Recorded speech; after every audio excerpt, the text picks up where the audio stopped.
The morning sun painted Main Street in shades of amber and gold. Hannah Walker stood at the window of her small shop, watching the town of Brighthill slowly wake up. The bakery across the street had already opened, sending the warm smell of fresh bread into the cool autumn air. A few early risers walked their dogs along the sidewalk. Everything was peaceful, just as it had been for the past 15 years. Hannah was 66 years old now, with silver hair that she kept in a neat bun and soft lines around her eyes that came from years of smiling at customers.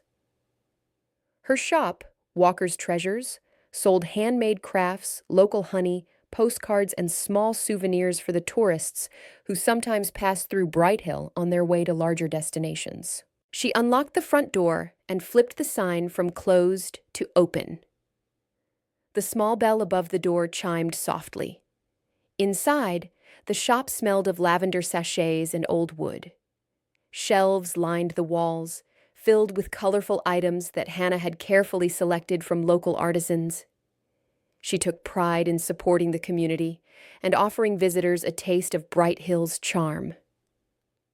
"Good morning, Hannah," called Martha Chen, the owner of the bakery across the street. She was carrying a paper bag and crossed the street with quick steps. "Good morning, Martha," Hannah replied with a warm smile. "What brings you over so early?" "I made extra cinnamon rolls this morning," Martha said, handing Hannah the bag. "Thought you might like some."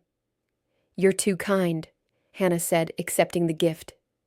"Thank you." "Are you coming to the town meeting tonight?" Martha asked. "They're discussing the fall festival again." "I'll be there," Hannah promised. "Wouldn't miss it." Martha waved and hurried back to her bakery. Hannah watched her go, feeling grateful for the simple kindness that defined life in Brighthill. This town had given her something precious: peace. 15 years ago, when Hannah had first arrived in Brighthill, she had been a different person. She had been carrying heavy burdens and deep wounds that no one could see. She had needed a place where no one knew her name or her past. Brighthill had been exactly what she needed. The town was small, with a population of about 3,000 people. It sat in a valley surrounded by gentle hills covered in oak and pine trees. There was a main street with local businesses, a town square with a fountain, a library, a small hospital, and 3 schools. Most people here had lived in Brighthill for generations. They knew each other's families and histories going back decades. Hannah had arrived as a stranger, but over the years, she had earned her place in the community. She volunteered at the library, donated items for school fundraisers, and always had a friendly word for everyone. People trusted her. They valued her presence. But they knew almost nothing about who she had been before Brighthill. And that was exactly how Hannah wanted it. The morning passed slowly. A few customers came in. Mrs. Peterson looking for a birthday gift for her granddaughter, young Tommy Bradford browsing the postcards, and a couple of tourists who bought some local honey and handmade soap. Around noon, Hannah ate one of Martha's cinnamon rolls and drank a cup of tea. She sat in the small back room of her shop, where she kept her desk and a comfortable chair. The walls here were plain, decorated only with a calendar and a few photographs of Brighthill's landscapes. There were no personal photos, no mementos from her past life. In the afternoon, Hannah walked to the post office to mail some packages. Brighthill's post office was a charming brick building at the end of Main Street. Inside, Eleanor Morrison worked behind the counter, sorting mail with practiced efficiency. "Hello, Hannah," Eleanor said cheerfully. "3 packages today?" "Yes, online orders," Hannah explained. "Business has been good this month." "I'm glad to hear it," Eleanor said, weighing the packages. "You know, my daughter is thinking about opening her own online shop. Maybe you could give her some advice?" "Of course," Hannah said. "Send her to the shop anytime. I'd be happy to talk with her." This was Hannah's life now. Small conversations, small kindnesses, small connections. It was a far cry from the life she had lived before, but she had made peace with that. Or at least, she had tried to. After leaving the post office, Hannah took her usual route back to the shop. She walked past the old bus terminal on Maple Street. The terminal had been closed for years, ever since the interstate highway had been built, drawing traffic away from Brighthill. The building sat empty and neglected, its windows boarded up and paint peeling from its walls. As Hannah walked past, she noticed something unusual. There was a white van parked in the terminal's old parking lot. That wasn't particularly strange. Sometimes people use the empty lot as a place to park, but something about the van caught Hannah's attention. She couldn't quite say what it was. Maybe it was the way it was parked, tucked into the far corner, away from the street. Maybe it was the tinted windows that made it impossible to see inside. Hannah paused for a moment, studying the van. Then she shook her head and continued walking. She was probably imagining things. 15 years of quiet life in Brighthill had made her forget that not everything was a threat. But as she walked away, a small voice in the back of her mind whispered that something wasn't right. That evening, Hannah attended the town meeting at the community center. About 50 people had gathered to discuss plans for the fall festival, which was Brighthill's biggest annual event. The festival brought visitors from neighboring towns, filled Main Street with food vendors and craft booths, and provided a welcome boost to local businesses. Hannah sat near the back of the room, listening as Mayor Anderson discussed the festival schedule. He was a jovial man in his 50s, with thinning hair and a booming voice. "And we'll need volunteers for the setup committee," the mayor said. "Who can help on Friday afternoon?" Several hands went up, including Hannah's. "Excellent," the mayor said, making notes. "Thank you, everyone. Now, let's talk about parking."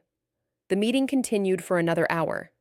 Hannah participated when needed, but mostly listened. She enjoyed these gatherings. They reminded her that she was part of something larger than herself. As the meeting ended and people began filing out, Martha caught up with Hannah. "Want to grab coffee at Rosie's Diner?" Martha asked. "That sounds lovely," Hannah said. They walked together to the diner, which was just across the square. Rosie's was a classic small-town establishment with red vinyl booths, a black and white checkerboard floor, and a jukebox that still worked. At this hour, it was mostly empty except for a few teenagers sharing a plate of fries. Hannah and Martha slid into a booth near the window.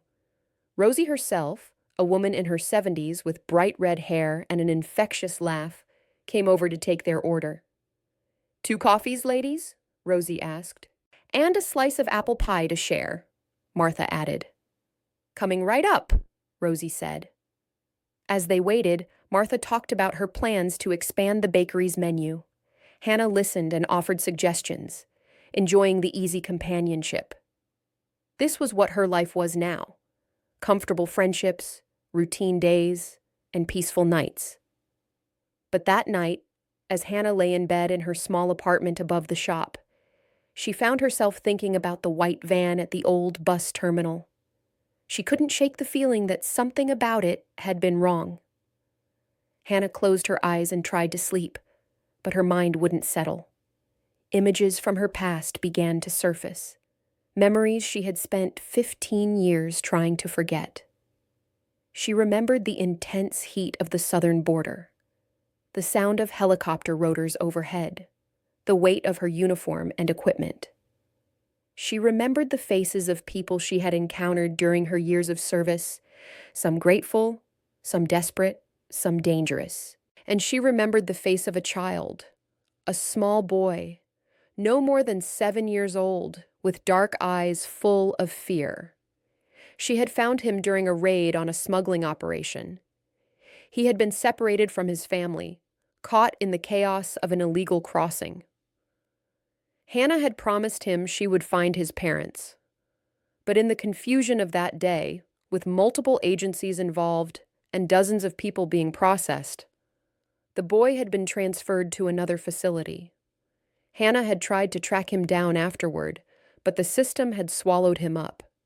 She never found out what happened to him. That failure had haunted her. After 24 years of service, after countless successful operations and commendations, that one moment of losing a child had broken something inside her.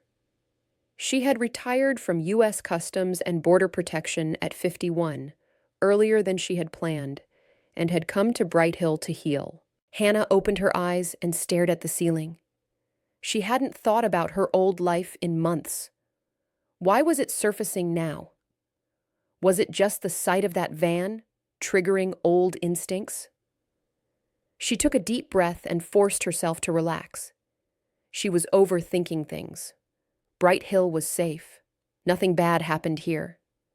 But deep down, a small part of her, the part that had been trained to notice details and trust her gut, wasn't convinced. The next morning, Hannah went about her usual routine. She opened the shop, greeted customers, and restocked shelves. But throughout the day, she found her thoughts drifting back to the old bus terminal and the white van. In the afternoon, she decided to take a different route to the post office, one that would lead her past the terminal again. She told herself she was just being curious, not suspicious. When she reached Maple Street, she slowed her pace. The terminal came into view, and her eyes immediately went to the parking lot. The white van was gone. Hannah felt a small sense of relief. See? She had been worrying about nothing. But as she looked more carefully at the lot, she noticed tire tracks in the dust. Fresh tracks, leading from the far corner where the van had been parked to the exit. And there, near where the van had stood, she saw something else. A discarded water bottle and a crumpled fast food wrapper. Hannah's trained eye took in these details automatically. Someone had been there recently, and they had stayed long enough to eat and drink. That might mean nothing. Or it might mean something. She continued to the post office, completed her errand, and returned to the shop. But the image of those tire tracks stayed with her. Over the next few days, Hannah found herself walking past the old terminal more frequently. She varied her times, morning, afternoon, evening, as if she were taking different routes by chance. But she was actually watching, observing, using skills she hadn't employed in 15 years. On the third day, she saw the van again. It was parked in the same spot in the far corner of the lot. This time she noted the license plate number. Force of habit made her memorize it. 7KJH 932. She also noticed that the van wasn't alone. A dark sedan was parked nearby. As Hannah watched from across the street, pretending to look at her phone, a man got out of the sedan. He was tall and thin, wearing jeans and a dark jacket. He walked to the van and knocked on the back door. The door opened from inside, and the man spoke to someone Hannah couldn't see. The conversation lasted less than a minute. Then the man returned to his sedan and drove away. Hannah's pulse quickened. This wasn't normal behavior. People didn't park in abandoned lots to have brief conversations. This looked like a meeting, maybe even a transaction. She forced herself to walk away before anyone noticed her watching. But her mind was racing. What had she just witnessed? Was it drug dealing? That seemed possible, but something about it felt different. That night, Hannah sat at her desk in the back room of her shop with a notebook and pen. She had decided to document what she had seen, just in case. She wrote down dates, times, descriptions of the vehicles, and details about the man from the sedan. As she wrote, she felt a familiar sensation she hadn't experienced in years. The focused intensity of an investigation. Her mind was analyzing patterns, considering possibilities, mapping connections, but then she stopped herself. What was she doing? She wasn't a federal agent anymore. She was a shop owner in a small town. This wasn't her problem. If she really thought something illegal was happening, she should just call the police and let them handle it. Hannah closed the notebook and put it in her desk drawer. She would stop watching the terminal. She would go back to her quiet life and forget about white vans and suspicious meetings. But the next evening, she found herself walking past the terminal again. This time, she saw 3 vehicles: the white van, the dark sedan, and a red pickup truck. As she watched, several people emerged from the back of the van. Even from a distance, Hannah could see they looked tired and frightened. They were carrying small bags and wearing layered clothing despite the mild weather. The man from the sedan, Hannah now thought of him as Sedan Man, directed the people toward the pickup truck. They climbed into the truck's covered bed, moving quickly, as if afraid to be seen. Then Sedan Man spoke briefly with the pickup's driver, handed him what looked like an envelope, and the truck drove away.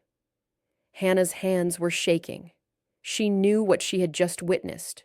She had seen it many times during her career. This was human smuggling. Someone was using Brighthill, peaceful, quiet Brighthill, as a transit point for moving people illegally. The old bus terminal, forgotten and ignored by most residents, was the perfect location. It was out of the way, rarely monitored, and easy to access from the back roads that connected to the interstate. Hannah walked back to her shop in a daze. When she got inside, she locked the door and went straight to the back room. She pulled out her notebook and added what she had just seen. Then she sat very still, trying to decide what to do. She could call the police. Chief Morrison, who ran Brighthill's small police department, was a decent man. He would take her seriously.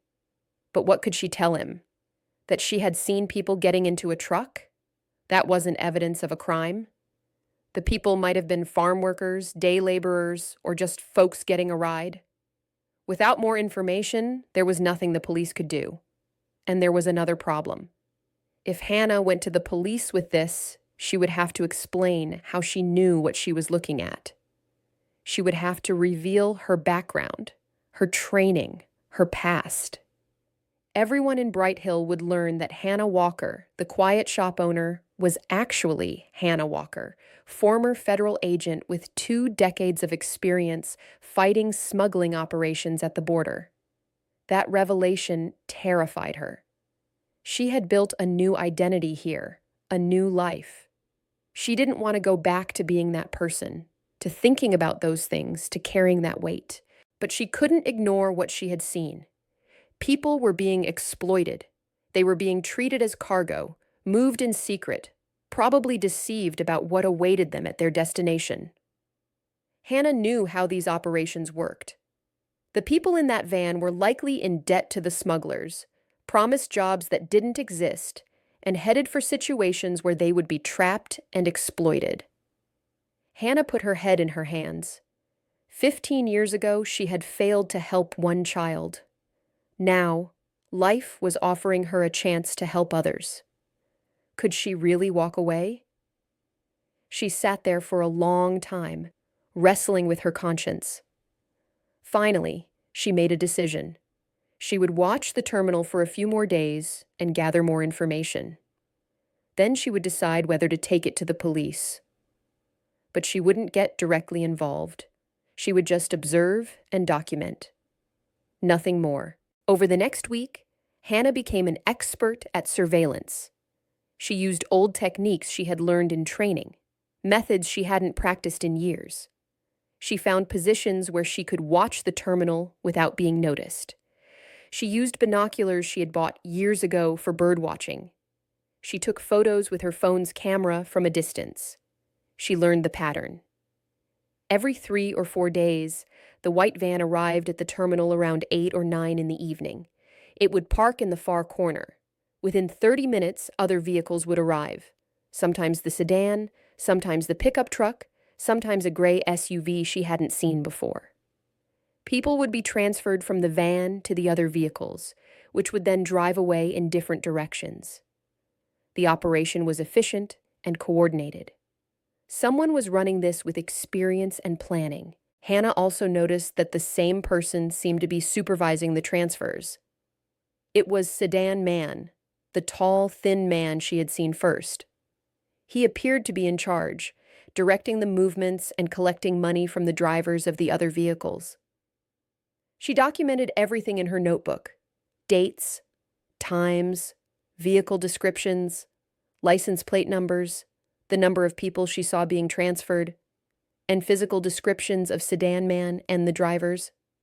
As she compiled this information, Hannah felt a strange mixture of emotions. Part of her felt guilty for not acting immediately, but another part of her felt alive in a way she hadn't in years. Her mind was sharp, her observations precise. She was using skills that had once defined her. But she also felt the old fear creeping back. What if she made a mistake? What if she acted too slowly and someone got hurt? What if her information wasn't good enough and the police couldn't do anything? These were the same fears that had driven her from her career 15 years ago. On the 8th day of her surveillance, something changed. Hannah was watching from her usual position, hidden in the shadow of a closed storefront across from the terminal, when she saw the white van arrive. But this time, there was something different about the people who emerged. There were 6 of them, all women, ranging in age from maybe early 20s to mid-40s. They looked exhausted and frightened. But what caught Hannah's attention was the way they moved. They stayed close together, holding on to each other. One woman was limping. Another had her arm around a younger woman who seemed barely able to walk. These weren't just migrants looking for work. These were people who had been through something terrible. Hannah's hands tightened on her binoculars. She watched as Sedan Man roughly gestured for the women to hurry to the waiting pickup truck. When the limping woman moved too slowly, he grabbed her arm and shoved her forward. She nearly fell. Something inside Hannah snapped. She had told herself she would just observe. She had told herself she would stay detached. But watching that woman get shoved, seeing the fear on those faces, brought everything back. She couldn't just watch anymore. Hannah pulled out her phone and dialed 911. 911, what's your emergency? The dispatcher asked. Hannah took a breath. This is Hannah Walker. I'm at the old bus terminal on Maple Street. There's a situation here that needs immediate police response. I believe I'm witnessing human trafficking. The police arrived within minutes, but by the time they got there, the vehicles were gone. Hannah met Chief Morrison at the terminal, frustration evident on both their faces. Tell me exactly what you saw, Chief Morrison said. He was a serious man in his late 50s, with gray hair and sharp blue eyes. He had been Brightill's police chief for over 20 years. Hannah explained what she had witnessed that evening: the van, the women, Sedan Man's rough treatment of them, and the transfer to the pickup truck. She also told him this wasn't the first time. She described the pattern she had observed over the past week. Chief Morrison listened carefully, taking notes. When Hannah finished, he studied her with a thoughtful expression. Why were you watching the terminal in the first place? He asked. What made you suspicious? This was the question Hannah had been dreading. She hesitated, then decided to tell him the truth, at least part of it. I used to work in law enforcement, she said quietly. I'm trained to notice certain patterns. Something about the activity here looked wrong to me. What kind of law enforcement? Chief Morrison asked. Hannah met his eyes. Federal, border protection. Chief Morrison's eyebrows rose. How long? 24 years. And you've been living here for how long? 15 years. Chief Morrison was quiet for a moment, processing this information. So, you're telling me that for 15 years, one of my most respected residents has actually been a retired federal agent. And you never mentioned this? I came here to leave that life behind, Hannah said simply. Chief Morrison nodded slowly. I understand, but now that life has followed you here. It looks that way, Hannah admitted. The chief looked at the empty terminal parking lot, then back at Hannah. All right, here's what we're going to do. I'll file a report on what you saw tonight. I'll also run the license plate numbers you gave me. But I have to be honest with you. Without catching them in the act or having more concrete evidence, there's not much I can do. Brighthill is a small department. We don't have the resources for extensive surveillance operations. I understand, Hannah said, though disappointment weighed on her. However, Chief Morrison continued, if what you're saying is true, we're going to need help from federal agencies. Do you still have contacts at Border Protection? Hannah shook her head. I've been out for 15 years. Everyone I worked with is probably retired or moved on. But you know how these operations work, Chief Morrison said. You could help us understand what we're dealing with. Hannah felt trapped. She had hoped to provide information and then step back, but now the chief was asking her to get involved. Still, she knew he was right. If this was really a smuggling operation, it was bigger than Brighthill's small police force could handle alone. I'll help however I can, she said finally. Good, Chief Morrison said. Come by the station tomorrow morning. We'll go over what you've observed and figure out our next steps. As Hannah walked home that night, she felt like she had opened a door she had tried to keep closed for 15 years. The past was rushing back, whether she wanted it to or not. The next morning, Hannah closed her shop and went to the police station. It was a small brick building next to the town hall, with a single holding cell and a front office that always smelled like coffee and old paperwork. Chief Morrison led her to his office and closed the door. Hannah sat across from his desk and pulled out her notebook. I've documented everything I've seen over the past week, she said, sliding the notebook across the desk. The chief opened it and began reading. His expression grew more serious with each page. This is detailed work, he said. License plates, physical descriptions, timing patterns. You weren't just casually observing. Old habits, Hannah said. Tell me about your background, Chief Morrison said, looking up from the notebook. What exactly did you do at Border Protection? Hannah took a breath. She hadn't talked about this in years. I started as a Border Patrol agent in Arizona. After 5 years in the field, I moved into intelligence and investigations. I specialized in human smuggling operations. My job was to identify smuggling networks, understand their methods, and help coordinate operations to disrupt them. Did you work undercover? Sometimes. More often, I analyzed information from various sources, surveillance, informants, other agencies, and helped plan operations. Were you good at it? Hannah met his eyes. Yes, I was very good at it. So, what happened? Why did you leave? Hannah had known this question would come. She had practiced her answer, but it was still hard to say aloud. During my last operation, we raided a smuggling hub. There were multiple families involved, including children. In the chaos, a 7-year-old boy was separated from his parents. I promised him I would find them, but the system failed. He was transferred to another facility, and I lost track of him. I never found out what happened to him. Hannah's voice was steady, but her hands were gripping the arms of her chair. I had spent my whole career fighting smugglers, protecting people, and doing good work. But that one failure, losing that one child, made me realize I couldn't do the job anymore. I couldn't live with the knowledge that despite all my training and experience, I still couldn't save everyone. Chief Morrison was quiet for a moment. That must have been difficult. It was, Hannah said simply. The chief looked at her notebook again.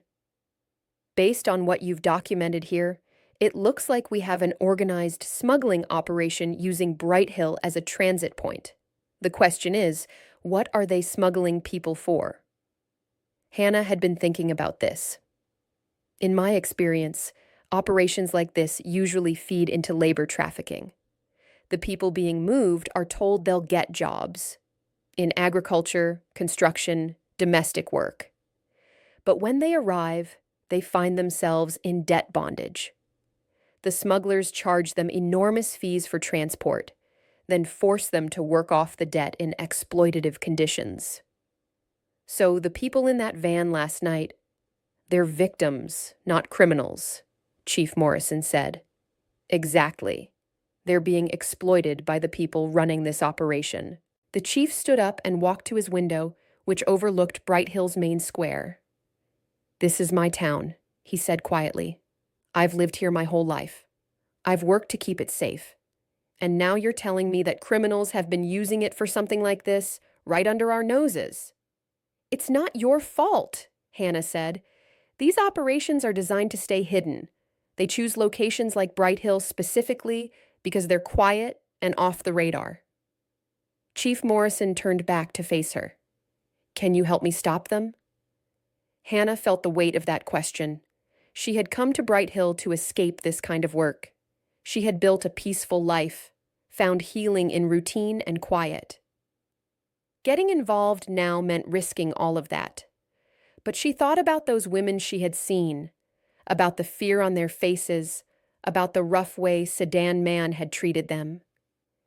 She thought about the boy she had failed to save 15 years ago. Yes, she said. I'll help. Over the next few days, Hannah and Chief Morrison worked together to build a case. The chief contacted federal agencies, Homeland Security Investigations, and the FBI to alert them about possible trafficking activity in Brighthill. He also increased patrols near the old terminal, though they were careful not to be too obvious. Meanwhile, Hannah continued her surveillance. But now she was working with a purpose. She wasn't just documenting what she saw. She was building evidence that could be used to take down the operation. She also did something she hadn't done in years. She used her old contacts. She called the Border Protection Office where she had worked and asked to speak with anyone who remembered her. Most of her old colleagues were gone, but she managed to reach a former supervisor who had moved into a regional management position. Hannah Walker, the man said when he came on the line. I wondered what happened to you. You disappeared 15 years ago. I retired, Hannah said, but I need some help now. She explained the situation in Brighthill. Her former supervisor listened carefully. What you're describing sounds like a typical labor trafficking pipeline, he said. People are recruited or smuggled into the country, then moved to locations where they're put to work in agriculture, manufacturing, or service industries.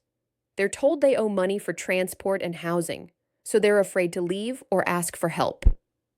How do these operations usually work? Hannah asked. There's usually a coordinator in each transit location, someone who manages the transfers and collects payment from the downstream operators. The people doing the actual transport are often low-level criminals who don't know much about the larger network. So if we arrest the coordinator in Brighthill, we might not reach the people at the top of the organization, Hannah said. Probably not. But you would disrupt the pipeline and save the people moving through it. And sometimes, if you're lucky, the coordinator knows more than you think. Hannah thanked him and ended the call. She shared this information with Chief Morrison, and they refined their strategy. Their goal wasn't just to catch Sedan Man in the act. It was to gather enough evidence to connect him to the larger network. But as they worked, Hannah noticed something troubling. Word was starting to spread in Brighthill about her past. She wasn't sure how it had gotten out. Maybe someone at the police station had mentioned it.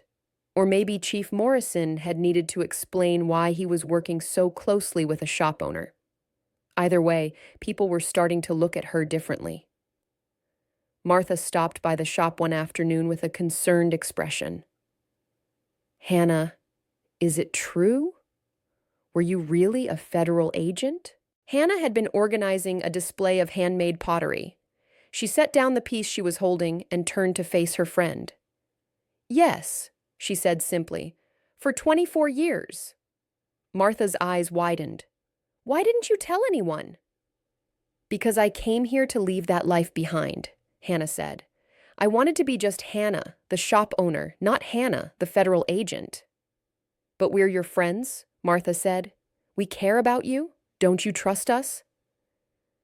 The hurt in Martha's voice made Hannah's chest tighten. It wasn't about trust. It was about starting over.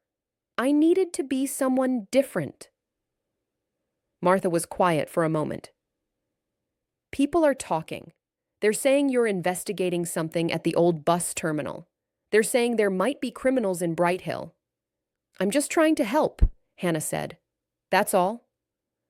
Martha nodded slowly, but Hannah could see the distance in her eyes. Their friendship, which had been so easy and comfortable, now had a layer of complication.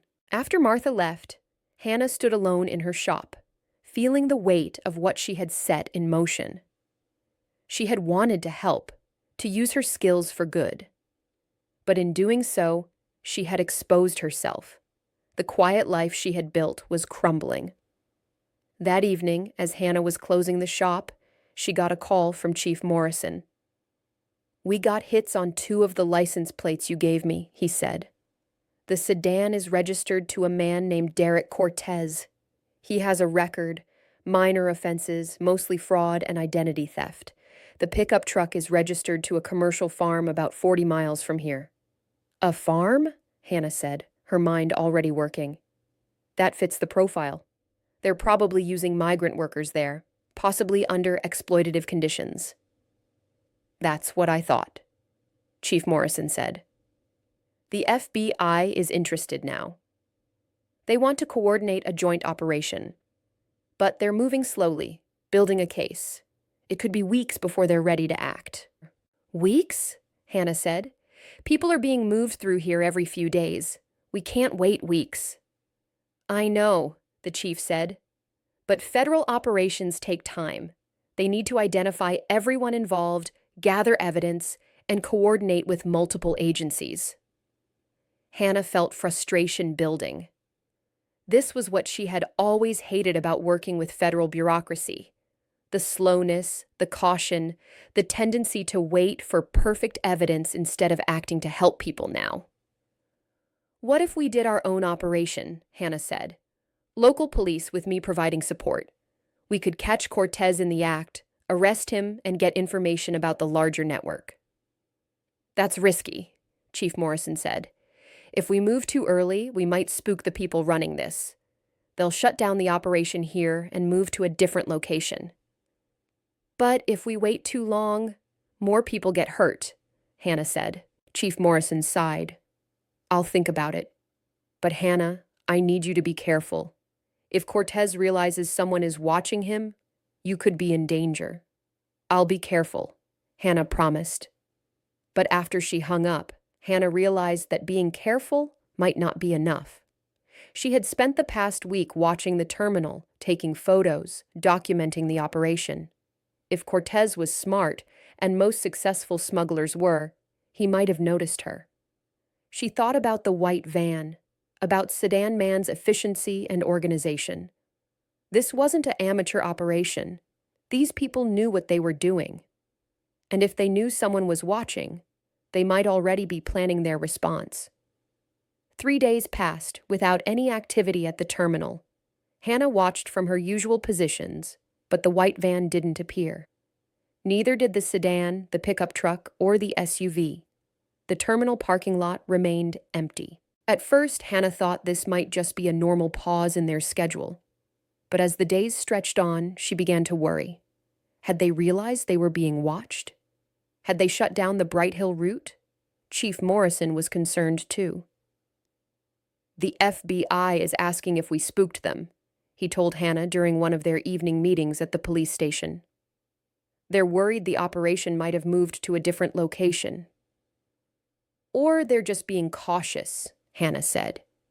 These operations sometimes pause for a few days to avoid patterns.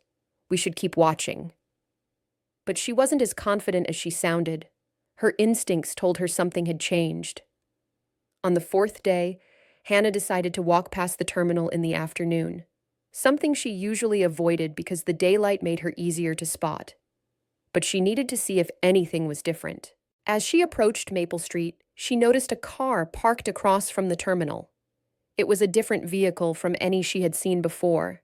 A dark blue sedan, newer model, with tinted windows. As Hannah walked past, trying to appear casual, she noticed someone sitting in the driver's seat.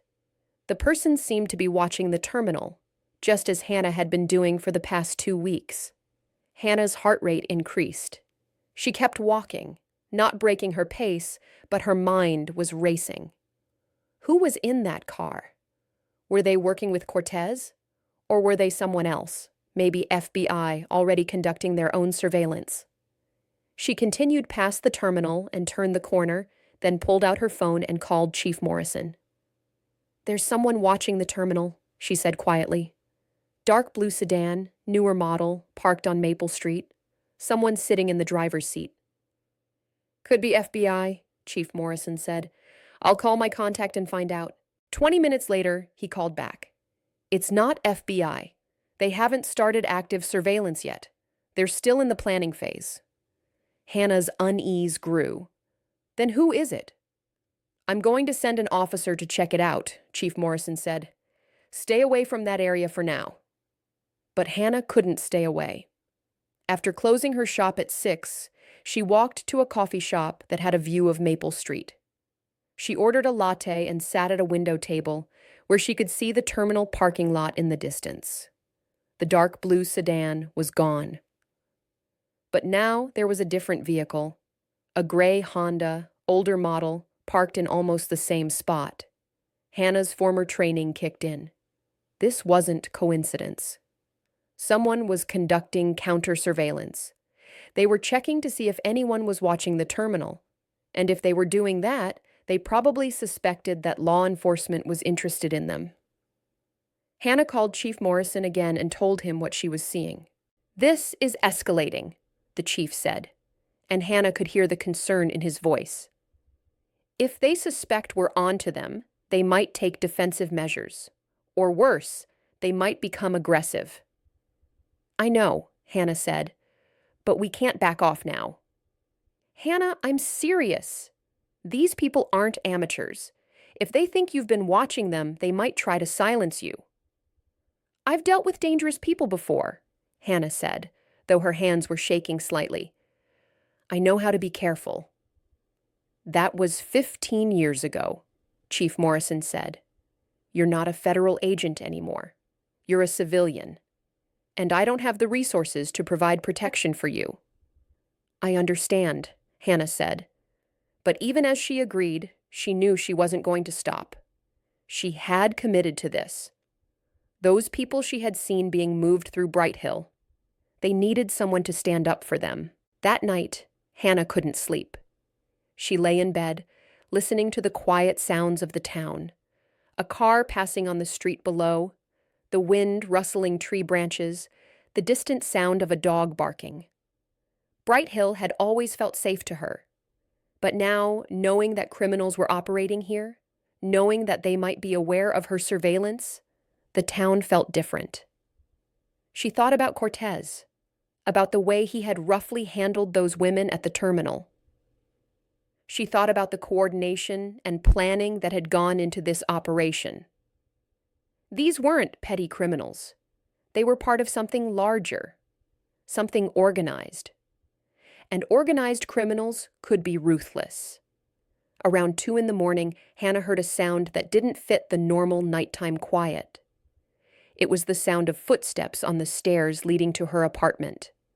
The stairs were old and wooden, and they creaked under weight. Someone was coming up. Hannah sat up in bed, her heart pounding. She lived alone, and no one should be on those stairs at this hour. The shop below was locked. The only access to the stairs was through a side door, which was also locked, unless someone had picked the lock. Hannah moved quickly and quietly. She pulled on a robe and grabbed the baseball bat she kept near her bed, a precaution she had maintained from her old life, when being prepared for threats was part of daily reality. The footsteps stopped at her door. There was a long moment of silence. Hannah stood in the darkness of her bedroom, gripping the bat, waiting. Then she heard the doorknob turn. Someone was trying to open her door. Hannah's training took over. She moved to the side of the doorway where she wouldn't be visible if the door opened. She raised the bat, ready to defend herself. The doorknob rattled. The door was locked, but old locks weren't hard to pick if you knew what you were doing. Hannah made a quick decision. She couldn't just wait for whoever was out there to break in. She needed to take control of the situation. She moved to the door and, in a loud, firm voice, said, "The police are on their way. If you're still there in 30 seconds, you'll be arrested." There was a moment of silence. Then footsteps, quick and retreating, back down the stairs. Hannah waited, listening. She heard the side door open and close, then nothing. Her hands were shaking now, adrenaline coursing through her system. She pulled out her phone and called 911. Chief Morrison himself responded, along with 2 officers. They arrived within 10 minutes and searched the area around Hannah's shop. They found evidence that someone had picked the lock on the side door, confirming Hannah's account. "You should stay somewhere else tonight," Chief Morrison said as they stood in her apartment. "This is serious, Hannah. Someone came here specifically to intimidate you, or worse." "I'm not leaving my home," Hannah said, though she felt less certain than she sounded. "Then I'm posting an officer outside," the chief said. "At least for tonight." Hannah didn't argue. She was shaken by what had happened, more than she wanted to admit. After the police left, with 1 officer stationed in a patrol car outside, Hannah sat in her living room with a cup of tea she didn't drink. She had faced dangerous situations before, during her career. But that was different. Then she had been armed, trained, and surrounded by backup. Now she was a 66-year-old woman living alone above a gift shop. She thought about what Chief Morrison had said, that she wasn't a federal agent anymore, that she was a civilian. He was right. What was she doing, putting herself at risk like this? But then she thought about those women again, and the little boy from 15 years ago. If she backed away now, people would continue to be exploited. The operation would move somewhere else, and another community would face this problem without knowing it. No.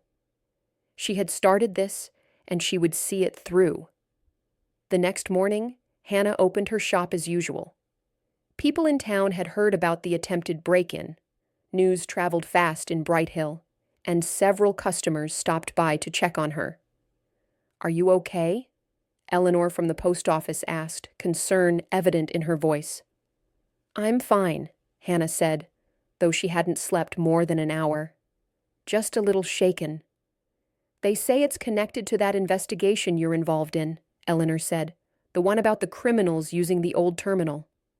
Hannah didn't confirm or deny this. "The police are handling it." But Eleanor's expression suggested she wanted to say more.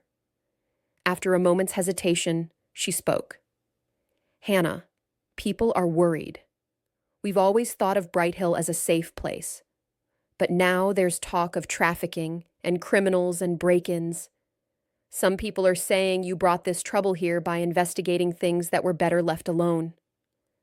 The words stung, even though Hannah had expected something like this. "I didn't bring the trouble here," she said quietly. "It was already here. I just noticed it." "I know," Eleanor said, softening. "And I'm not one of the people saying that. I think you're brave for speaking up, but not everyone sees it that way." After Eleanor left, Hannah stood in her empty shop, feeling the weight of isolation. She had spent 15 years becoming part of this community, building relationships, earning trust. Now, in just 2 weeks, much of that had unraveled. Around noon, Martha stopped by. She brought lunch, sandwiches from Rosie's diner, and sat with Hannah in the back room of the shop. "I'm sorry about what I said the other day," Martha began. "About not trusting us. That wasn't fair." You had a right to feel hurt, Hannah said. Maybe, Martha said, but I've been thinking about it. You came here for a reason, and that reason was your own. You don't owe us your entire life story. Thank you, Hannah said, feeling some of the tension in her chest ease. But I do have a question, Martha continued. Are you in danger? Is this investigation putting you at risk? Hannah considered how to answer. She didn't want to lie to her friend. Yes, she said finally. Probably. Then why are you doing it? Hannah was quiet for a moment, gathering her thoughts. Because I have skills and experience that can help stop something bad. If I don't use them, people will suffer. I've spent the last 15 years trying to forget my old life, trying to be someone different. But maybe that was wrong. Maybe I'm supposed to use what I learned, not hide from it. Martha reached across the table and squeezed Hannah's hand.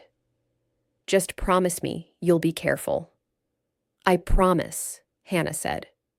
That evening, Hannah met with Chief Morrison again. The FBI had contacted him with an update. Based on Hannah's information and some additional intelligence they had gathered, they were planning a coordinated operation. But it would still be at least a week before they were ready. A week is too long, Hannah said. If Cortez and his associates know we're watching, they'll either shut down or move their operation elsewhere. What are you suggesting? Chief Morrison asked. Hannah had been thinking about this all day. We do our own operation, small and targeted. We catch Cortez at the terminal during a transfer, arrest him, and seize any evidence we find. Then we turn everything over to the FBI for the larger investigation. That's risky, Chief Morrison said. If we move too early, we might miss the people higher up in the organization. But if we wait, we might miss everyone, Hannah countered. At least this way, we stop the Brighthill route and save the people coming through here. Chief Morrison leaned back in his chair, considering. If we do this, I'll need your help. You know how these operations work. You know what to look for, how to approach the situation. I'll help, Hannah said. But I stay back during the actual arrest. I'm not law enforcement anymore. Agreed, the chief said. They spent the next hour planning. Hannah drew on her old experience to outline how the operation should work. Surveillance positions, timing, signals, and backup plans. Chief Morrison took notes, occasionally asking questions or suggesting modifications. When they finished, the chief looked at Hannah with a mixture of respect and concern. You're good at this, he said. It's like you never left the job. Some things you don't forget, Hannah said. But inside, she felt differently. She had left this work for a reason. The stress, the danger, the weight of responsibility. She had thought she was done with all of it. Now here she was, planning an operation, putting herself and others at risk. Was this the right choice? She wasn't sure, but it was the choice she had made. Over the next 2 days, Hannah and Chief Morrison prepared for their operation. The chief briefed his officers, coordinated with county backup, and positioned resources. Hannah continued her surveillance, looking for any sign that the white van might return. On the 3rd day, her patience was rewarded. At 8:15 p.m., the white van pulled into the terminal parking lot.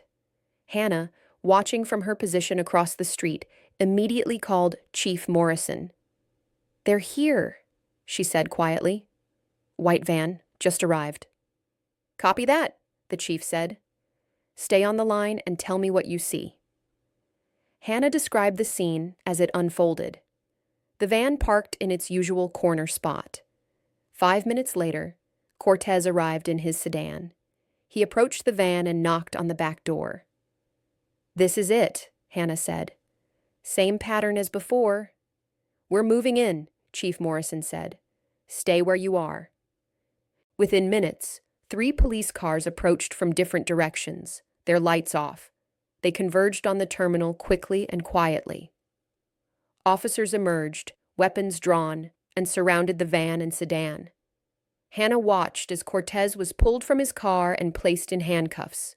The back of the van was opened, and 4 people, 2 men and 2 women, emerged, looking frightened and confused. It had worked. They had caught Cortez in the act. Hannah felt a surge of relief, followed quickly by exhaustion. It was over, or so she thought. The next morning, Hannah woke to find Brighthill transformed. News of the arrest had spread through the town overnight, and Main Street was buzzing with conversation. People gathered in small groups outside shops and at the diner, talking about what had happened. Hannah opened her shop, but found it difficult to focus. Her mind was still on the operation, replaying every moment. She was relieved that it had gone smoothly, that no one had been hurt. But she also felt unsettled. Something about the ease of the arrest bothered her. Around mid-morning, Chief Morrison called and asked her to come to the police station. When Hannah arrived, she found him in his office looking tired but satisfied. "We've been interrogating Cortez all night," he said, "and he's talking. Turns out he's more afraid of the people running this operation than he is of going to jail." "What's he saying?" Hannah asked. "He's admitting to coordinating transfers here in Brighthill, but he claims he's just a middle manager. He receives instructions via encrypted messages about when shipments are coming and where they're going. He collects payment from the people picking up the workers and sends most of it up the chain. Does he know who's running the operation? He says no. Everything is compartmentalized. He's never met the people at the top, but he did give us names of some of the pickup drivers and locations where people were taken." Hannah processed this information. "So we've disrupted one node in the network, but the network itself is still intact." "That's about right," Chief Morrison said. "The FBI is pleased, though. Cortez's information will help them map out more of the operation. They're planning raids at several of the locations he identified." "What about the people who were in the van?" Hannah asked. "They're being processed by immigration officials, but they're also being treated as victims, not criminals. We've connected them with legal aid and social services. They were promised jobs at a poultry processing plant, but based on what we've learned, those jobs would have been exploitative at best."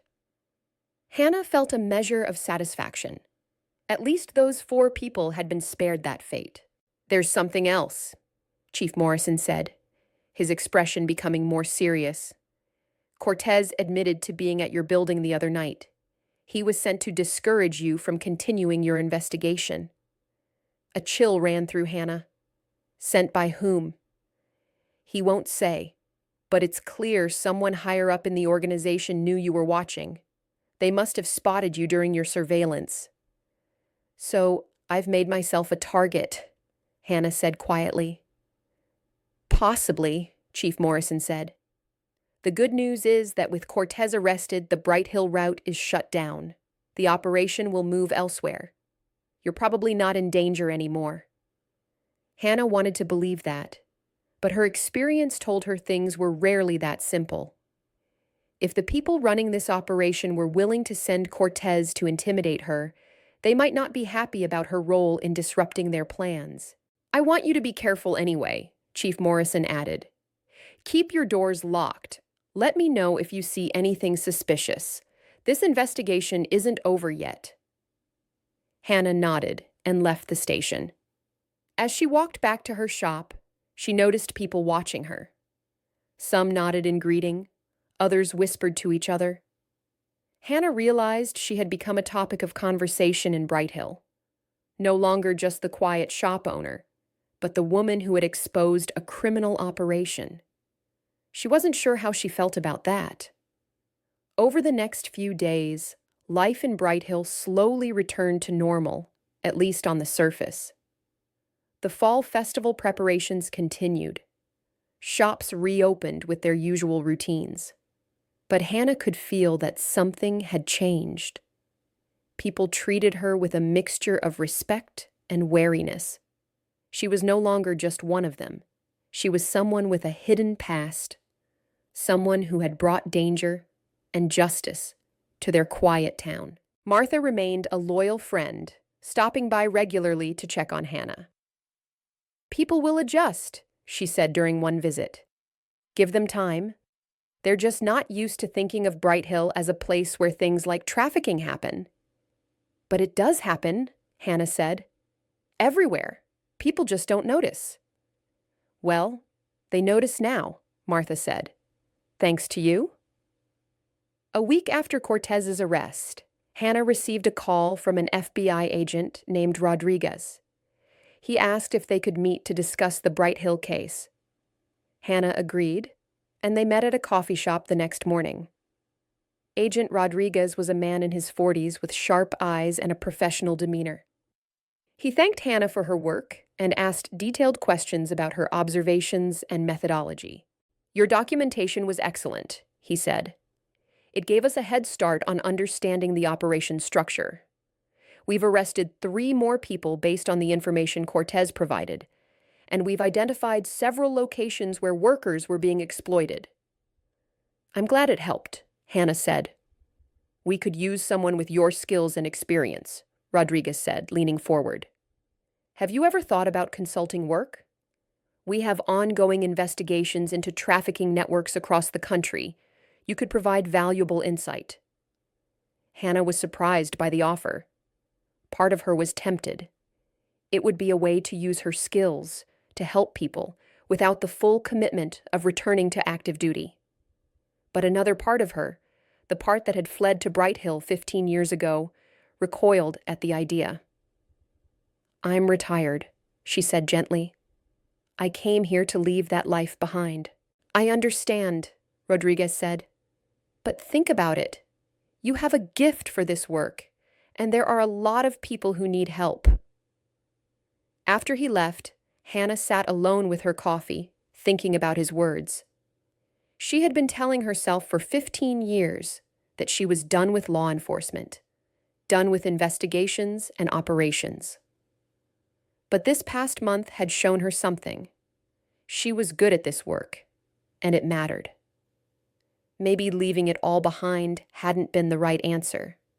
Maybe there was a way to balance her need for peace with her ability to make a difference. That evening, Hannah took a walk through Brighthill. She followed her usual route through the town square, past the fountain and the library. Children were playing in the park while their parents watched. Older residents sat on benches, enjoying the cool evening air. Everything looked peaceful and safe, but Hannah knew now what she hadn't fully appreciated before. Peace and safety required vigilance. Bad things could happen anywhere, even in small towns like Brighthill. The difference was whether people noticed and whether they acted. She had noticed, and she had acted. And while that had complicated her life and exposed her past, it had also saved people from exploitation.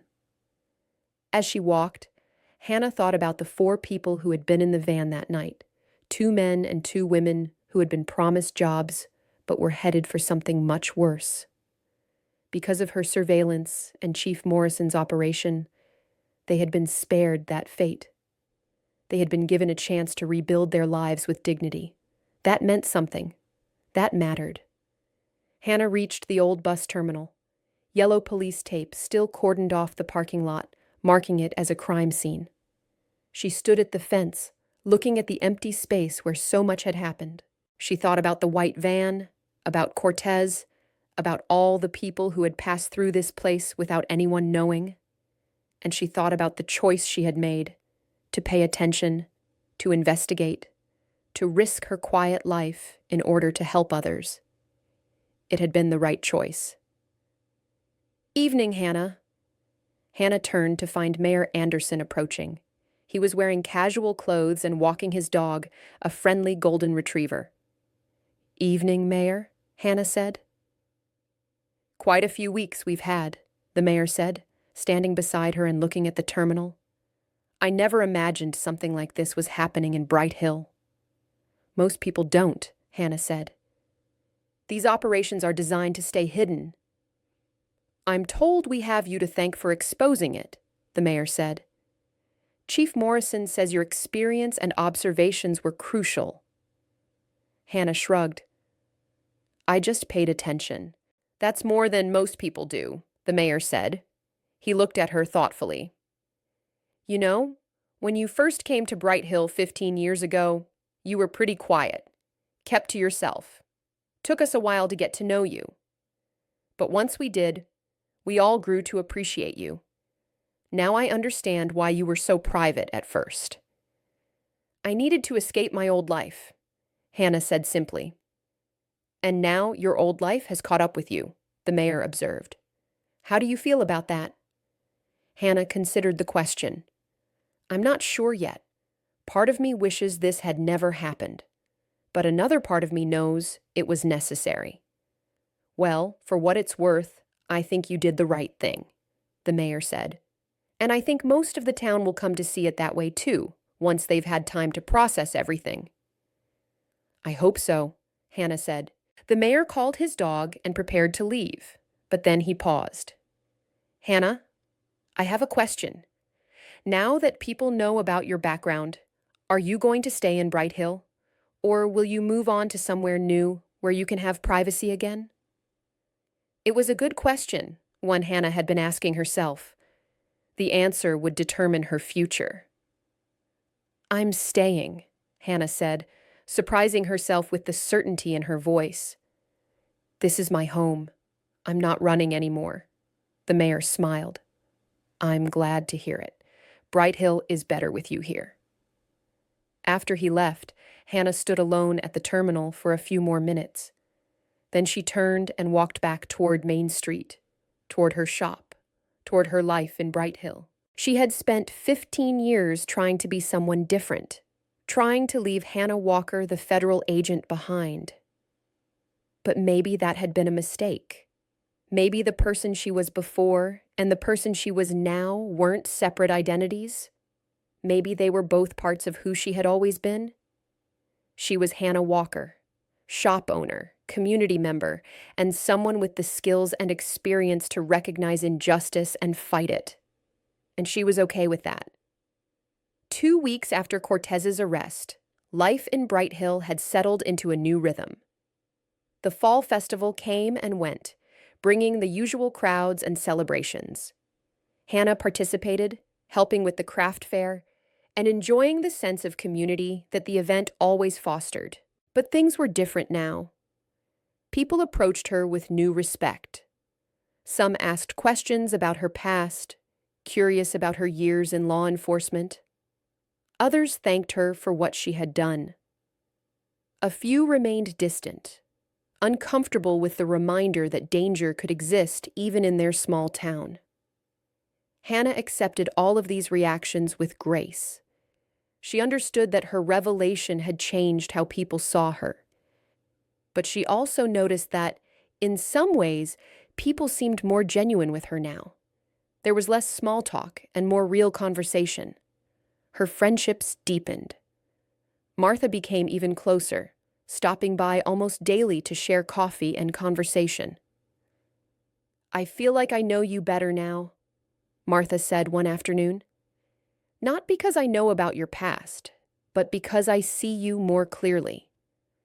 You're not just the nice lady who runs the gift shop. You're someone who's lived a full, complex life and chose to be here. That means something." Hannah appreciated that perspective. It helped her see that revealing her past hadn't diminished her relationships. In some ways, it had strengthened them. One afternoon, a woman Hannah didn't recognize came into the shop. She was in her 30s with dark hair and nervous eyes.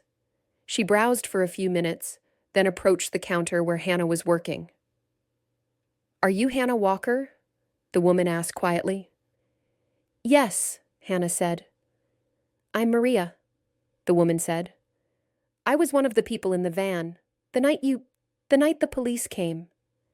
Hannah's breath caught. She hadn't expected to meet any of the people she had helped.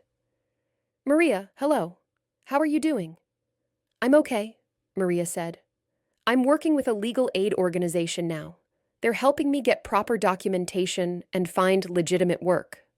I wanted to thank you. The lawyer told me it was your surveillance that led to the arrest. You saved us from a very bad situation." Hannah felt emotion welling up. "I'm just glad you're safe." "They told us we would have jobs at a factory," Maria continued. "Good pay, housing provided. But when I talked to the lawyer, she explained what really happens. We would have been trapped, working for almost nothing, unable to leave. Some of my family back home are in situations like that. I never thought it would happen to me." "I'm so sorry you went through that fear," Hannah said. "But I didn't end up in that situation because of you," Maria said. "So I wanted to say thank you and—" She reached into her bag and pulled out a small package wrapped in brown paper. "I wanted to give you this. It's not much, but it's something I made." Hannah opened the package to find a beautiful hand-woven bracelet, made with colorful threads in an intricate pattern. "Maria, this is lovely." "My grandmother taught me to make them," Maria said. "In my country, we give these to people who have helped us, to show gratitude." Hannah slipped the bracelet onto her wrist. "Thank you. I'll treasure this." After Maria left, Hannah stood in her shop, looking at the bracelet and feeling the weight of gratitude. This was why the work mattered. Not for recognition or praise, but for moments like this. Real people. Real lives protected. That evening, Hannah received another call from Agent Rodriguez. "I wanted to give you an update," he said. "Based on the information from the Brighthill case, we've identified and disrupted a trafficking network that was operating across 5 states. We've arrested 14 people and helped over 60 victims get to safety and begin the process of recovery." Hannah was stunned. That's incredible." "It started with your observations," Rodriguez said. "Your documentation of the patterns in Brighthill gave us the thread we needed to unravel the larger network. So on behalf of all those people who are now safe, thank you." After the call, Hannah sat quietly in her apartment, processing the magnitude of what Rodriguez had said. 60 people, 14 arrests, a network disrupted, all because she had paid attention to a white van in an abandoned parking lot. She thought about the choice she had made 2 weeks ago, when she had called 911. She had been afraid, uncertain, and aware of the risks, but she had done it anyway, and the impact had been so much larger than she had imagined. The next day, Hannah did something she hadn't done in years. She called her sister. Hannah's sister, Rebecca, lived in Colorado with her family. They talked maybe twice a year, brief conversations that stayed on the surface. Rebecca knew Hannah had worked in law enforcement but didn't know the details.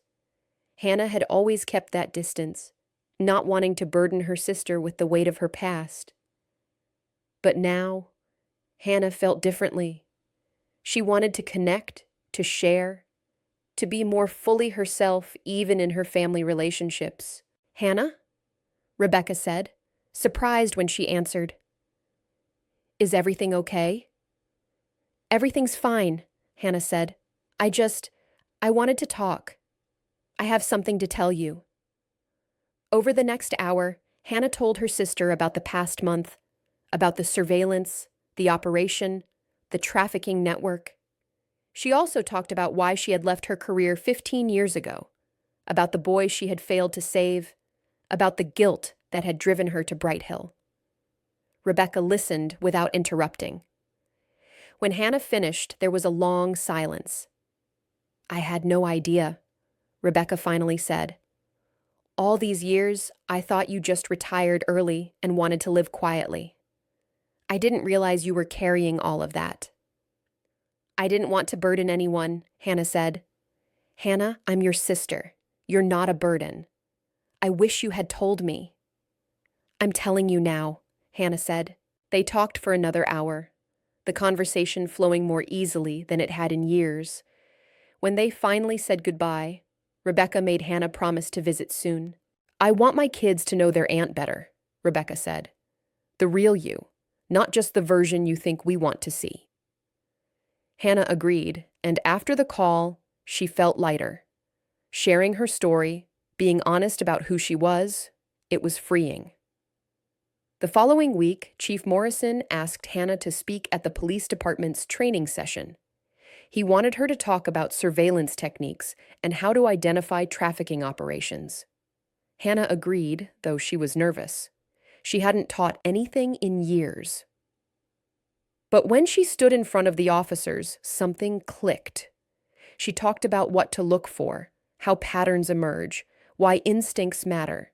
She shared examples from her career and from the Brighthill case. The officers listened attentively and asked good questions. Afterward, Chief Morrison pulled her aside. That was excellent. You're a natural teacher. Have you thought about doing more of this?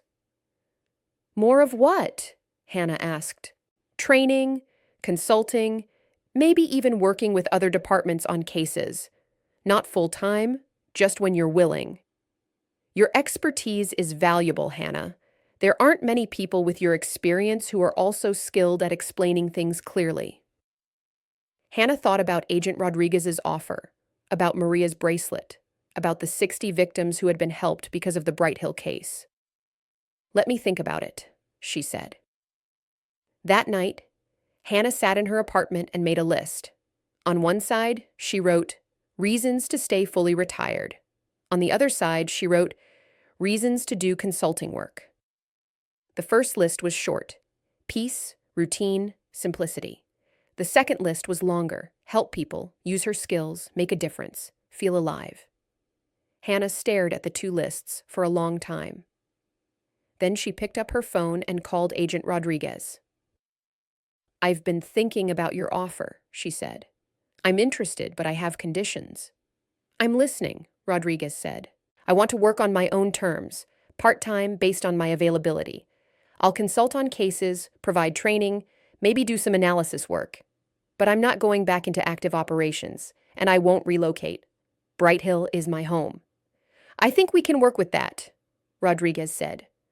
We need people like you, Hannah. People who understand trafficking operations and can help others recognize them. It doesn't have to be full-time. Even helping with a few cases a year would make a difference. Then let's do it, Hannah said. After hanging up, Hannah felt a sense of rightness settle over her. This was the balance she had been looking for, a way to use her skills and help people without sacrificing the life she had built in Brighthill. She wasn't going back to being Hannah Walker, the federal agent, but she wasn't going to be just Hannah Walker, the shop owner, either. She was going to be both. Someone who lived a quiet life in a small town, and someone who occasionally stepped into larger battles when needed. It felt like the right path forward. As autumn deepened into winter, Brighthill transformed. Snow dusted the streets, holiday decorations appeared in shop windows, and the community prepared for the annual Christmas market.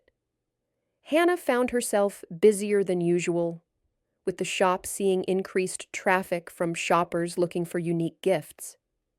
But Hannah was also busy with her new consulting work. She had taken on her first assignment for the FBI, reviewing surveillance footage from a suspected trafficking operation in Oregon and providing analysis of the patterns she observed. The work was challenging and engaging, and she could do it remotely from her laptop in the shop's back room. She had also agreed to conduct a training session for regional law enforcement agencies in the spring, teaching them about trafficking indicators and investigation techniques. It felt good to be using her skills again. But it felt even better to be doing so on her own terms, from her home in Brighthill. One December afternoon, Mayor Anderson stopped by the shop with news. Hannah, the town council has been discussing the events of this fall, he said. We want to recognize your contribution to the community. We'd like to present you with a commendation at the New Year's Eve town celebration. Hannah was touched but hesitant. That's very kind, but I'm not sure it's necessary. I just did what anyone would have done. That's not true, the mayor said gently. Most people wouldn't have noticed what was happening, and even fewer would have had the courage to investigate and take action. You did both. The council wants to honor that, Hannah finally agreed, though she insisted on keeping the recognition low-key. She didn't want attention for its own sake, but she understood that acknowledging what had happened could help the community process it. The New Year's Eve celebration was held in the town square. Despite the cold weather, hundreds of people gathered, bundled in coats and scarves. There was hot cider, live music, and a countdown to midnight.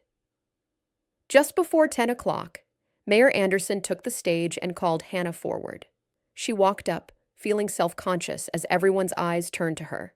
This fall, our town faced a challenge we didn't know existed, the mayor began. Criminal activity was occurring right under our noses, and we might never have known if not for one person's vigilance and courage. Hannah Walker used her experience and skills to identify a trafficking operation, worked with our police department to gather evidence, and helped bring criminals to justice. In doing so, she protected vulnerable people and made Brighthill safer. On behalf of the town council and all the residents of Brighthill, I want to present Hannah with this commendation for outstanding service to our community. Applause filled the square. Hannah accepted the framed certificate, feeling a mixture of pride and humility. When the mayor invited her to speak, she stepped to the microphone. "Thank you," she said, her voice carrying across the square. "I want to say a few things. First, none of this would have been possible without Chief Morrison and his officers. They did the real work.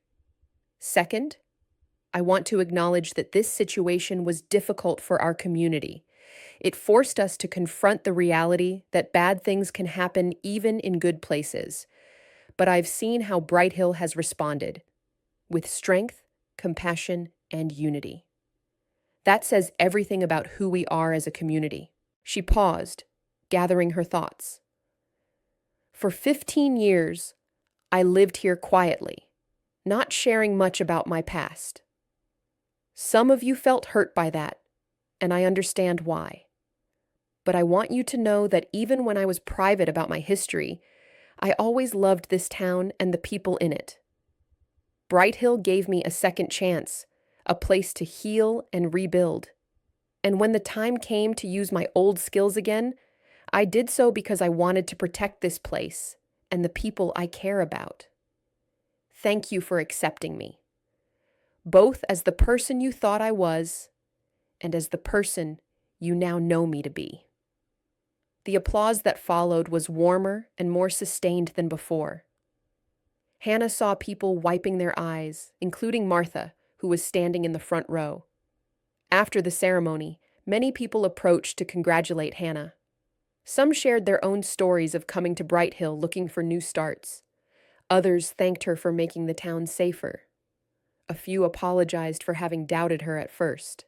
Hannah accepted it all with grace, grateful for the community's support.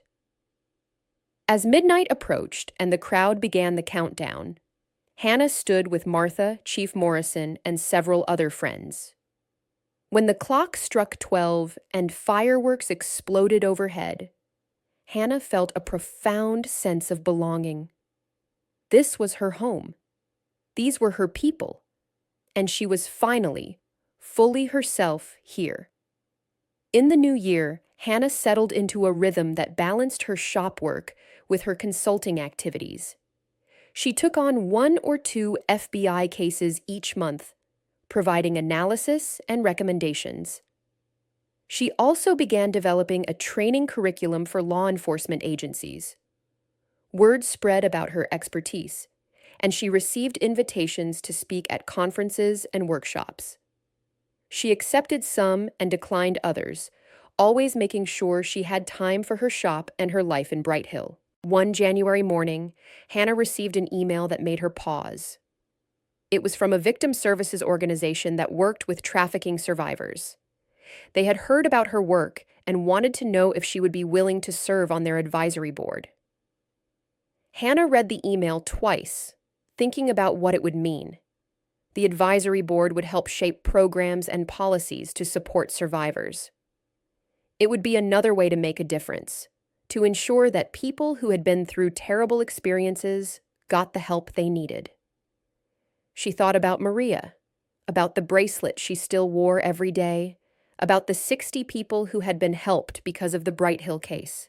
She wrote back, "Yes, I would be honored." In February, Hannah traveled to Washington, D.C. for her first advisory board meeting. It was strange being back in the world of federal agencies and policy discussions, but it also felt right. She contributed insights based on her experience, and the other board members, survivors, advocates, and experts welcomed her perspective. During a break, one of the survivors who served on the board approached Hannah. Her name was Elena, and she had been trafficked for 3 years before escaping. "I heard about what you did in Brighthill," Elena said. "How you noticed the pattern and investigated. Thank you for being someone who pays attention. A lot of people don't." "I'm just trying to help," Hannah said. "You are helping," Elena said firmly. "Every victim who doesn't have to go through what I went through, that's because of people like you." Hannah felt the weight of those words. She thought about all the years she had spent in Brighthill, trying to forget, trying to move past her failure with the boy at the border. She had been running from her guilt, avoiding the work that had once defined her. But maybe healing didn't come from running away. Maybe it came from continuing to do the work, from using experience and pain to help others. When Hannah returned to Brighthill after the DC trip, Martha met her at the shop with coffee and pastries. "How was the big city?" Martha asked. "Busy and important," Hannah said, "but I'm glad to be home." "You've been traveling a lot lately," Martha observed. "Consulting work, training sessions, board meetings. Are you sure you're not taking on too much?" Hannah considered the question. It was true that her life was busier now than it had been before the fall, but it was a different kind of busy, purposeful, meaningful. "I think I'm finally finding the right balance," Hannah said. "For 15 years, I tried to completely leave my old life behind, but I'm learning that wasn't healthy. I need to honor both sides of who I am. The person who loves running a small shop in a quiet town, and the person who has skills that can help people." "That sounds wise," Martha said. "Just don't forget to take care of yourself, too." "I won't," Hannah promised. Spring came to Brighthill with blooming flowers and warming weather. Hannah's shop thrived, with new inventory and increasing online sales. Her consulting work continued steadily, and her relationships in the community deepened. One April morning, Chief Morrison stopped by with news. "Remember Derek Cortez?" he asked. "Of course," Hannah said. Cortez was the man they had arrested at the terminal. He just testified in federal court as part of a plea deal.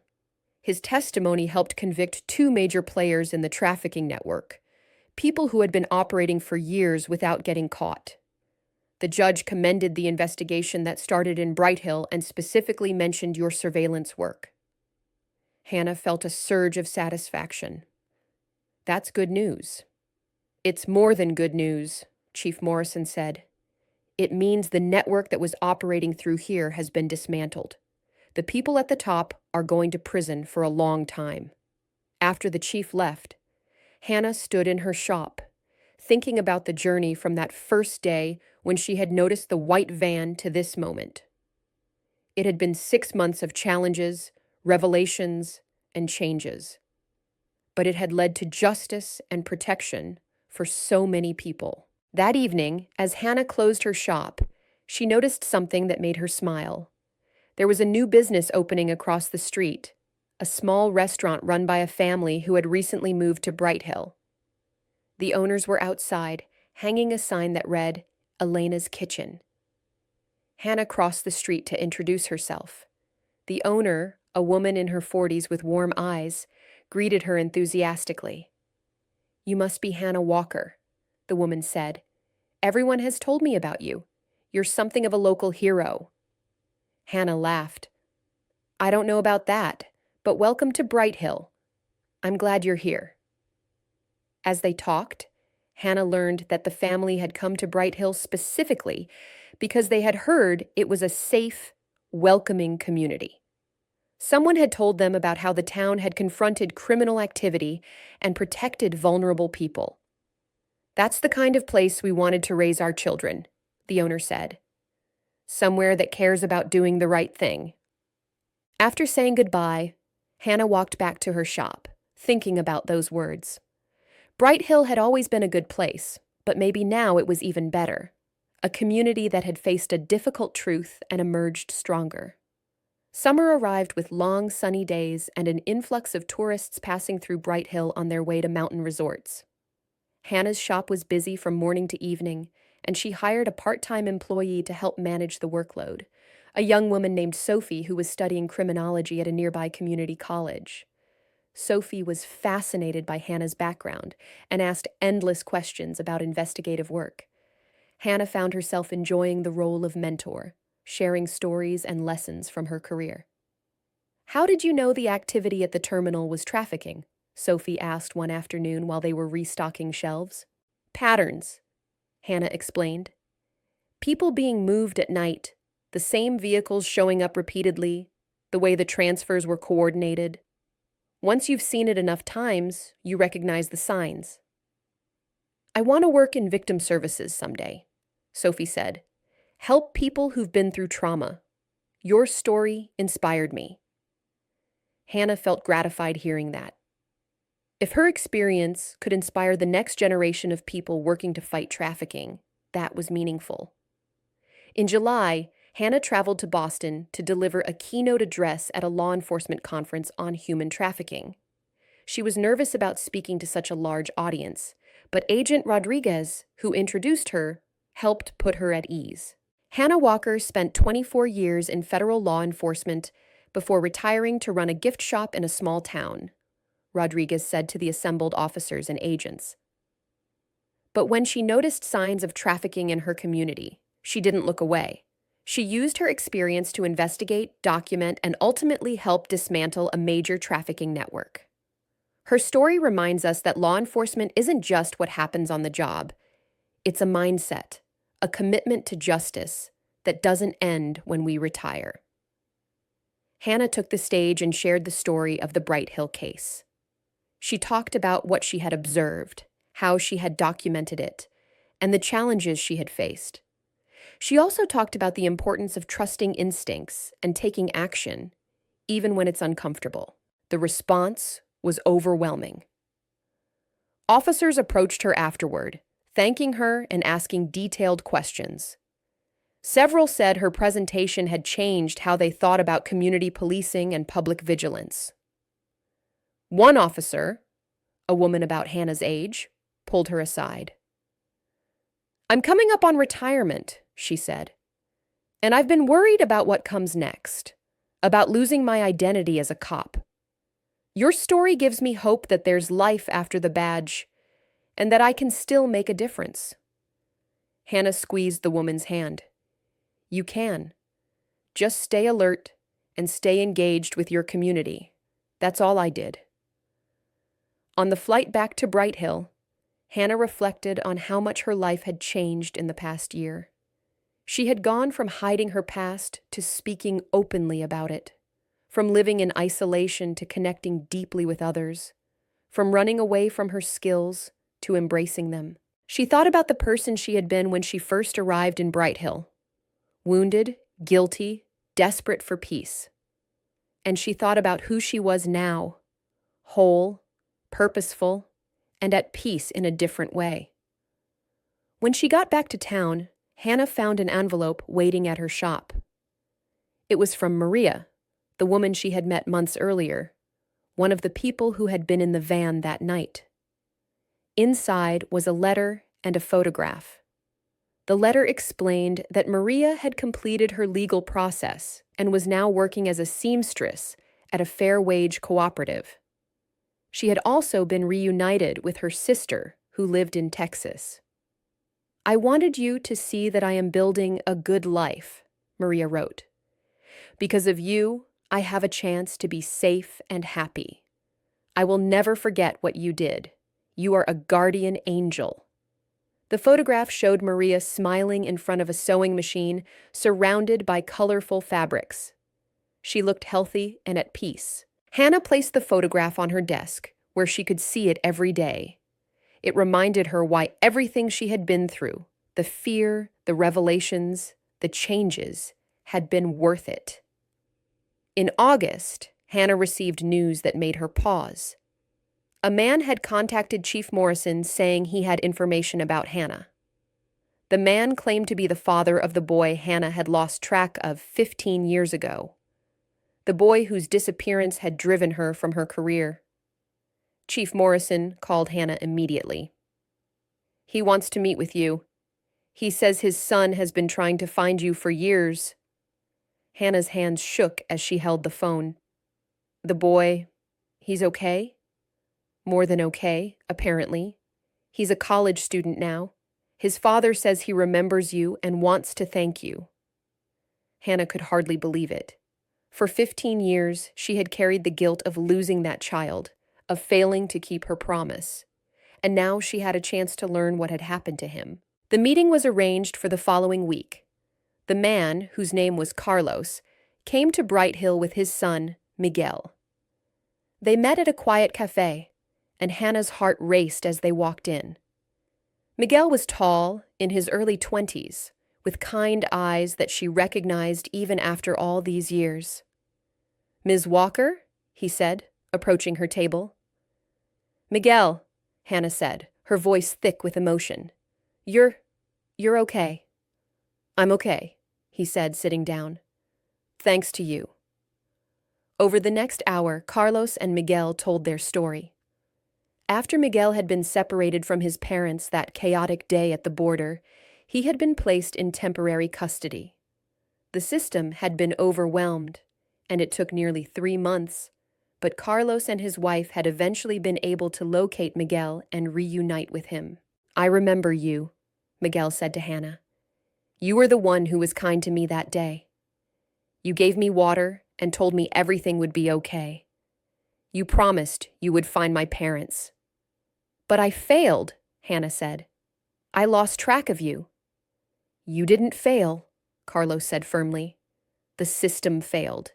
You did everything you could, and Miguel never forgot your kindness.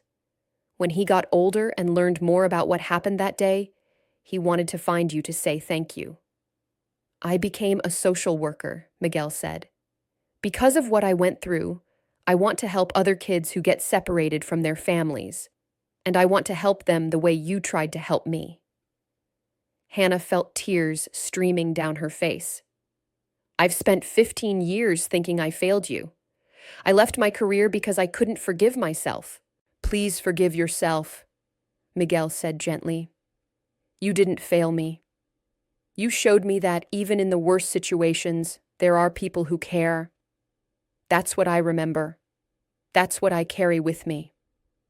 After they left, Hannah sat alone in the cafe for a long time, processing what she had learned. The boy she thought she had lost was not only okay, he was thriving. He had become a person dedicated to helping others. She hadn't failed. She had planted a seed of kindness that had grown into something beautiful. That evening, Hannah walked to the old bus terminal. It had been nearly a year since the night of Cortez's arrest. The terminal was still empty, but the police tape was gone. There was talk of renovating the building and turning it into a community center. Hannah stood at the fence, looking at the parking lot where so much had happened.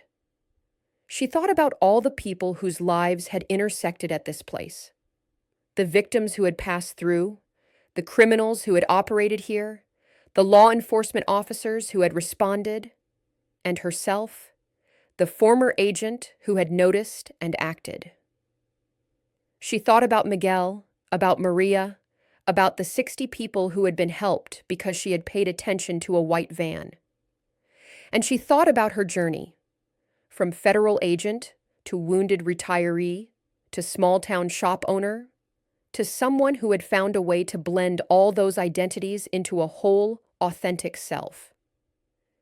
Hannah pulled out her phone and called Rebecca. "Hi, sis," she said when her sister answered. "I was thinking about coming to visit next month. I have some things I want to tell you. Good things." "I'd love that," Rebecca said. "The kids have been asking about their Aunt Hannah." "Tell them I'm looking forward to seeing them," Hannah said. "And tell them I have some stories to share." After the call, Hannah walked back through Brightill's quiet streets. She passed the bakery, the diner, the library, all the places that had become part of her daily life. She nodded to neighbors sitting on their porches, waved to teenagers hanging out in the park. This was her town. These were her people. And she was exactly where she was meant to be. When Hannah got back to her apartment above the shop, she made herself a cup of tea and sat by the window. She looked out at Main Street, watching the evening light fade and the street lamps come on. She thought about the question Mayor Anderson had asked her almost a year ago. Would she stay in Brighthill, or would she move on? She had chosen to stay, and that had been the right choice. But she also understood now that staying didn't mean stagnation. She could honor her past while building her future. She could be both the person who sought quiet and the person who fought for justice.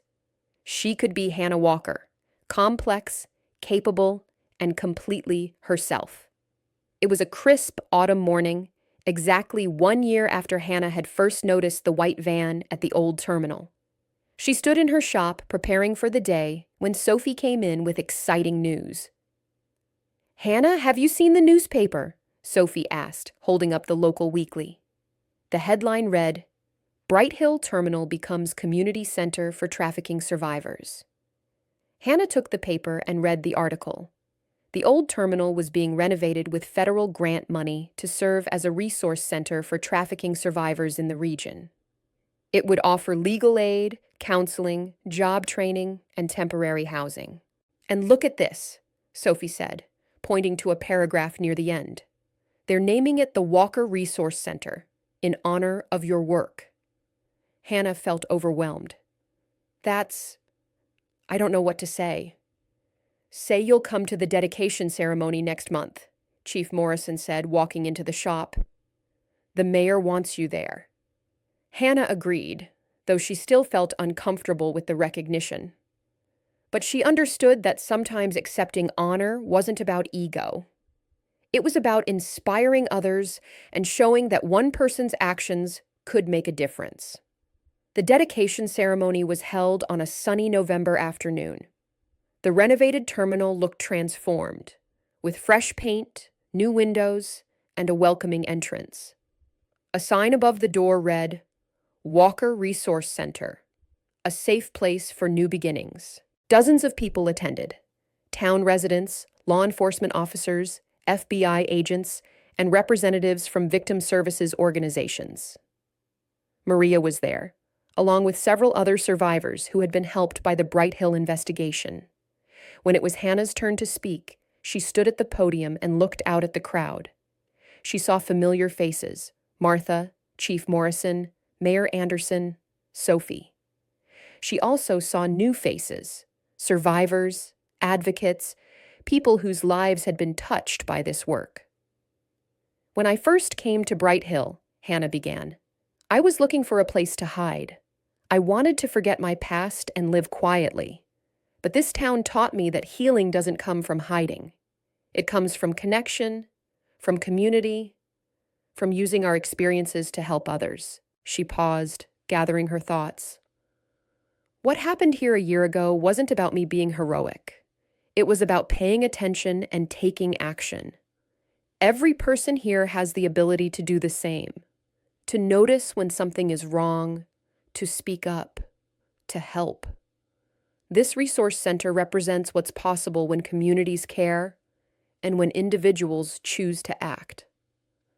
She gestured to the building behind her, I'm honored that this place bears my name, but I want it to be a reminder of something larger, that every place can be a place of safety, every community can be a place of healing, and every person can be a force for good.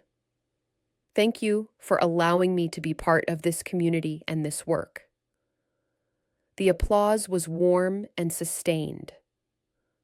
After the ceremony, Hannah mingled with guests, accepting congratulations and thanks. Elena, the survivor from the advisory board, approached with a young woman. "Hannah, this is my daughter," Elena said. "She just started college. She wants to study law and work with trafficking survivors." The young woman shook Hannah's hand. "My mom told me about you. You're an inspiration." Hannah felt the full weight of that moment. The continuation of good work, the ripple effect of one person's actions, the way helping one person could inspire others to help more. As the sun began to set and the ceremony ended, Hannah stood alone for a moment in front of the Walker Resource Center. She thought about the journey that had led her here, the successes and failures, the fear and courage, the hiding and revealing. She thought about the boy she had tried to save and who had saved himself. She thought about the people who had passed through this very spot a year ago, frightened and vulnerable. And she thought about all the people who would come through these doors in the future, finding help and hope. Chief Morrison walked over and stood beside her. "How does it feel?" he asked. "Right," Hannah said simply. "It feels right." "You've made quite an impact on Brighthill," the chief said, "and beyond. The training programs you've developed are being used across the country. The cases you've consulted on have helped dozens of investigations. And now this center, it's a lasting legacy." Hannah smiled. "I think the real legacy is the people who will be helped here, the survivors who will find safety, the families who will be reunited, the people who will get a second chance." "Like you got a second chance when you came here," the chief observed. "Exactly," Hannah said. "Brighthill gave that to me. Now this center will give it to others." As they walked back toward Main Street, Hannah looked around at her town. The fall festival decorations were going up again. Shop windows glowed with warm light. People walked together, talking and laughing. Everything looked the same as it had a year ago, but Hannah knew it was different. The town had faced something difficult and had emerged stronger, and she had been part of that transformation. When Hannah got back to her shop, she found an envelope that had been slipped under the door. She opened it and found a handwritten note from Mayor Anderson. "Hannah, thank you for being who you are. Someone who doesn't look away, who doesn't stay silent, who uses wisdom and experience to protect others. You've shown Brighthill, and everyone who knows your story, what it means to be truly courageous. This town is better because you're here." Hannah folded the note and placed it in her desk drawer, next to the photograph of Maria and the bracelet that she still wore every day. That night, as Hannah prepared for bed in her quiet apartment, she thought about the question that had plagued her for 15 years. Had she done enough? Had her work mattered? Now finally she had her answer. Yes, her work had mattered. She had helped people, inspired others, and made a difference. But more than that, she had learned to be fully herself, not hiding from her past, not running from her skills, but embracing all of who she was. She was Hannah Walker, shop owner, consultant, mentor, community member, and quiet hero. She was 66 years old and living the life she was meant to live. And she was at peace. As she turned off the light and settled into bed, Hannah smiled. Tomorrow would bring new customers to the shop, new questions from Sophie, new coffee dates with Martha. It would bring the comfortable routines of small-town life, but it might also bring opportunities to help, to notice, to act. And if those opportunities came, Hannah would be ready, because that's who she was. That's who she had always been. And finally, after all these years, she was okay with that. If this story touched you, don't forget to like, comment, and subscribe. We'd love to hear what inspired you the most. And where in the world are you watching from? Let us know below.